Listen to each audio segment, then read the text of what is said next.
I'm going to read you something. The King Salmon Centre for Disability Research Scientific Outcomes shows the following definition of dyslexia. Dyslexic subjects are characterised by incompetence in many behavioural characteristics and basic reading skills compared with their ordinary peers. Dyslexic subjects suffer from clear incompetence in auditory perception, word analysis, word meaning, sentence comprehension, paragraph and text understanding, compared with their ordinary peers. In Australia, dyslexia is characterised as a persistent difficulty with reading and spelling. Fair enough. According to Dyslexia Canada, dyslexia is a specific learning disability in reading. Trinidad and Tobago. Dyslexia is a congenital organising disability which impairs hand skills, short-term memory and perception, so inhibiting the development of a child's literary skills. Dyslexia can range from slight reading or spelling difficulties to complete illiteracy. They took that from Dr. H. Chasty, who is, or at one point was, the director of Dyslexia Institute UK. The Dyslexia Association of Denmark now. Dyslexia is a persistent impairment that has major consequences for handling written language. Dyslexia is often experienced as a major disability.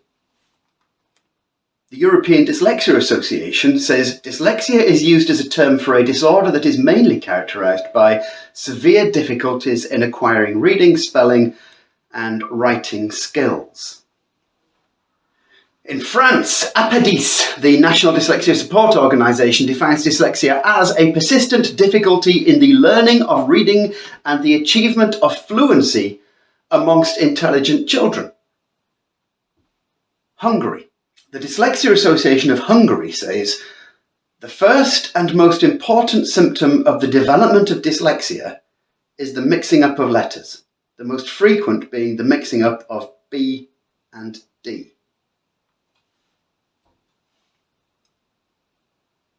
The Dyslexia Association of India states that dyslexia is a neurological condition that is characterised by difficulties that mainly affect the ability of a child to read, write and spell. Categorised as a learning disability, it usually manifests as a problem in listening, thinking, speaking, reading, writing or spelling, or in a person's ability to do math or maths. The Japan Dyslexia Association. It says, first we have to look at the word disability. Traditionally, in the medical field, things that do not work are customarily described as disability. And then they go on to say, the word disability may be a bad word. It is becoming increasingly common to write guy. Now, forgive me if I pronounce that wrongly. I'll translate it wrongly. But looking online, the translation for guy is hurdle, impediment, problem. Yeah, impediment. From something called the Task Force on Dyslexia in 2001, so this may be a little out of date, but the Dyslexia Association of Ireland says dyslexia is typically characterised by inefficient information processing, including difficulties in phonological processing, working memory, rapid naming, and automaticity of basic skills. Difficulties in organisation, sequencing, and motor skills may also be present. The World Health Organization, WHO. Dyslexia is a disorder manifested by difficulty learning to read despite conventional instruction, adequate intelligence, and socio-cultural opportunity. It is dependent upon fundamental cognitive disabilities, which are frequently of constitutional origin.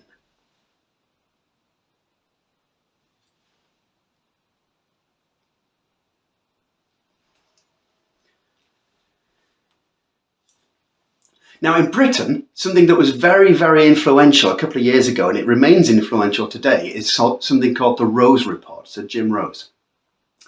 The Rose Report has been taken seriously by government circles and by education authorities. So let's just have a look very quickly at the Rose Report. The Rose Report says, dyslexia is difficulties in phonological awareness, verbal memory, and verbal processing speed. The British Dyslexia Association took the Rose Report and basically developed it. So it begins with the Rose Report and then adds a little extra. So the British Dyslexia Association says, if I can get my glasses on,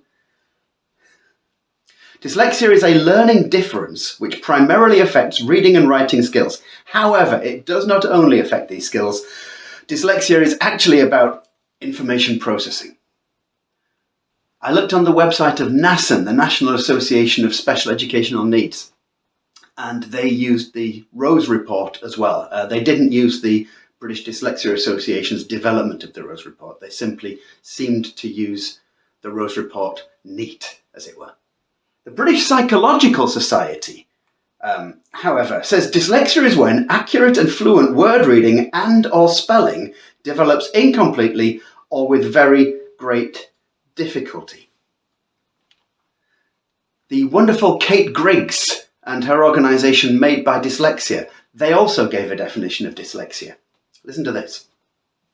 Dyslexia is a genetic difference in an individual's ability to learn and process information. As a result, dyslexic individuals have differing abilities. Generally, a dyslexic cognitive profile will be uneven when compared to a neurotypical cognitive profile, that is non-dyslexic.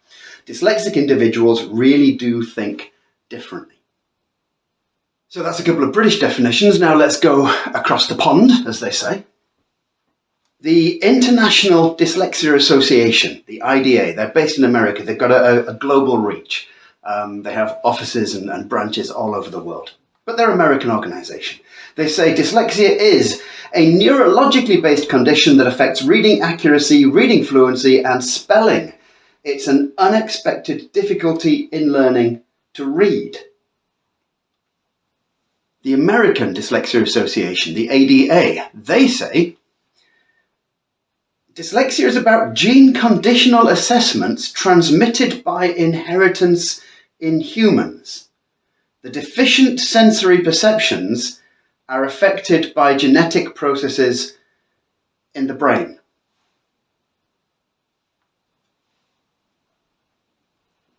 Now, also, the American government they pushed through something called the First Step Act, and this is about penal reform and trying to reduce recidivism in the criminal justice system. They noticed dyslexia in prisons, and they gave a definition that goes like this.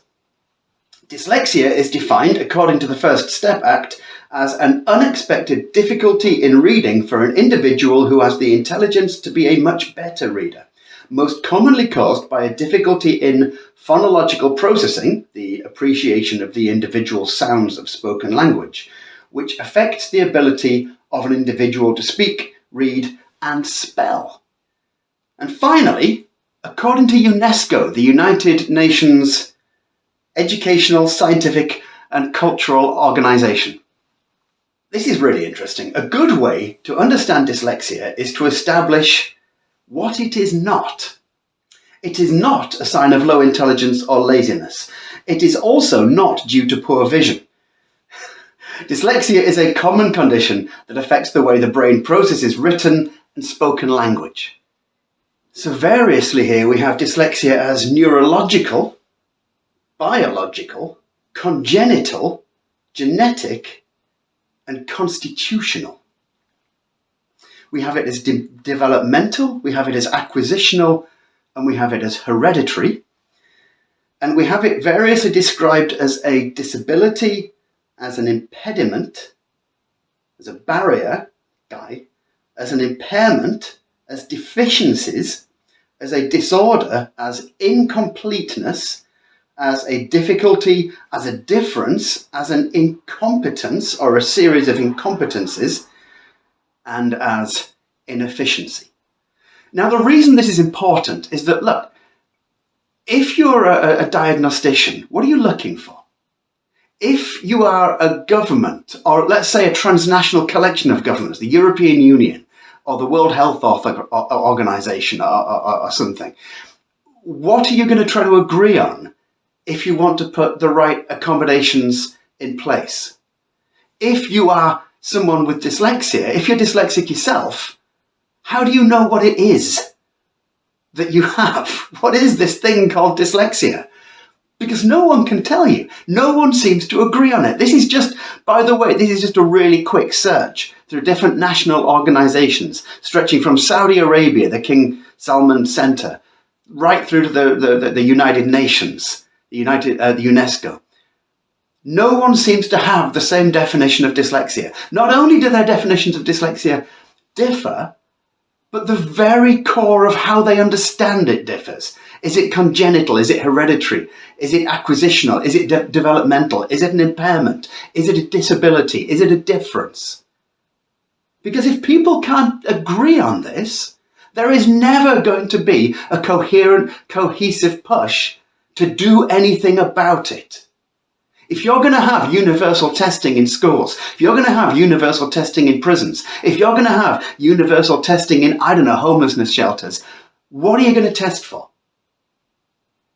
Because I'm damn certain that different people taking these different definitions are testing for different things in different ways.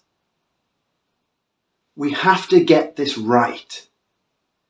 If we can't agree on a definition or an understanding of dyslexia, what are the chances of the campaigners who are trying to change attitudes?